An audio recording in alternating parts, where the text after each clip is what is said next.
Hello friends, welcome to my YouTube channel biology by Rahul Tiwari. NCERT के syllabus में biology 12th class biology के अंदर जो पहला चैप्टर है वो sexual reproduction in flowering plants है, यानी कि पुष्पी पादपों में लैंगिक जनन। ये पहला चैप्टर है। ये पुरानी बुक के अकॉर्डिंग है, तो इसमें सेकंड चैप्टर ही शो हो रहा है। नई बुक के अकॉर्डिंग ये पहला चैप्टर है। मैं इस चैप्टर को समझाने के लिए एनसीईआरटी की बुक का यूज़ कर रहा हूँ, इसको समझा रहा हूँ। पर्पस मेरा समझाना है ताकि, और इसमें एग्ज़ाम के पॉइंट ऑफ व्यू से जो चीज़ें इंपॉर्टेंट हैं उस चीज़ को समझाने के लिए इसका यूज़ कर रहा हूँ।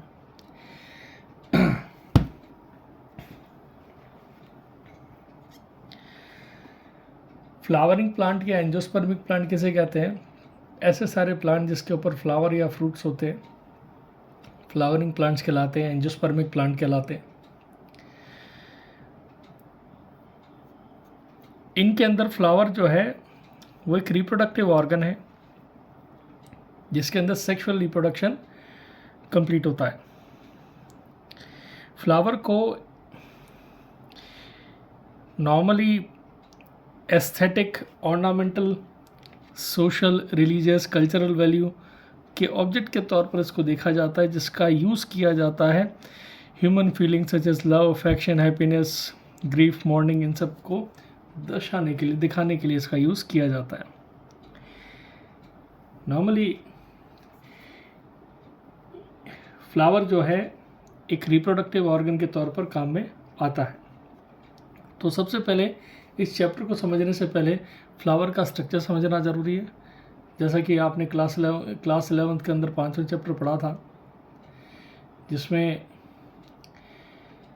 आप लोगों ने 5वें चैप्टर के अंदर मॉर्फोलॉजी ऑफ फ्लावरिंग प्लांट के अंदर फ्लावर का पूरा स्ट्रक्चर पढ़ा है। उसको वापस से थोड़ा सा देखें कि ये कैसे काम करता है।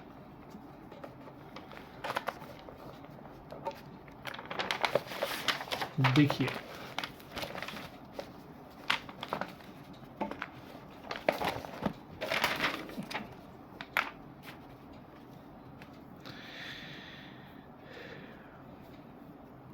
ये एक टिपिकल फ्लावर का स्ट्रक्चर है।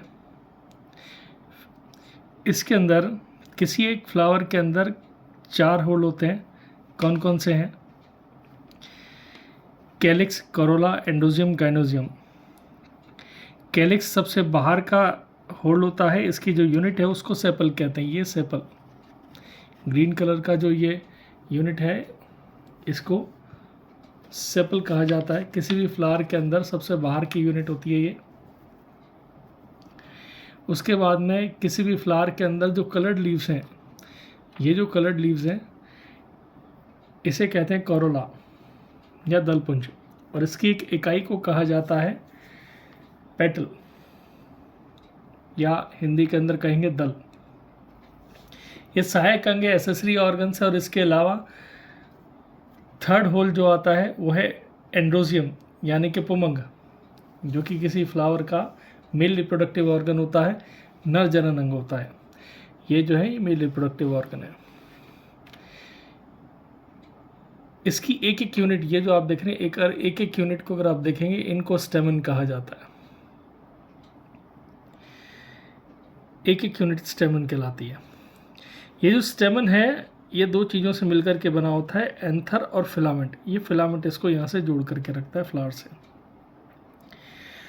इसका सबसे इनर होल जो है, सबसे अंदर का होल जो है, वो कहलाता है गाइनोजियम। इसकी एक यूनिट जो है पिस्टल या कार्पल कहलाती है। हिंदी के अंदर गाइनोजियम को जायांग कहते हैं, और इसकी एक इकाई स्त्री केसर या अंडक कहलाती है। ठीक है। Sexual reproduction in flowering plants को समझने के लिए ये समझना ज़रूरी है कि ये कितने स्टेप्स में है, अलग अलग स्टेप्स में है। Pre fertilisation structures and events, यानी कि निषेचन पूर्व संरचनाएं एवं घटनाएं। इसके बाद आता है डबल फर्टिलाइजेशन, यानी कि दोहरा निषेचन। और उसके बाद है post fertilisation events and structures, यानी कि निषेचन पश्चात घटनाएं एवं संरचनाएं। तो इसको पूरा डिटेल में पढ़ेंगे, ठीक है। ये जो फ्लावर का आप जो सेक्शन देख रहे हैं ये इसका लॉन्गिट्यूडनल सेक्शन है। लॉन्गिट्यूडनल सेक्शन का मतलब आप समझ गए होंगे। लॉन्गिट्यूडनल सेक्शन का मतलब होता है कि जैसे मान लीजिए ये अगर कुछ ऑब्जेक्ट है, अगर मैं इसको इसकी पूरी लेंथ से इस राह से अगर मैं इसको काट दूं, यानी कि एक तरह से इसको पूरा का पूरा खोल दूं, तो ये जो सेक्शन है ये लॉन्गिट्यूडनल सेक्शन कहलाता है। लंबवत काट जिसको कहते हैं, तो ये इसकी लंबवत काट है, इसको पूरा खोल करके दिखा रखा है, ठीक है। नेक्स्ट वीडियो में अब pre fertilisation structure and events को डिटेल में पढ़ेंगे। ये थोड़ा सा इंट्रोडक्शन था इस चैप्टर के बारे में। Thank you.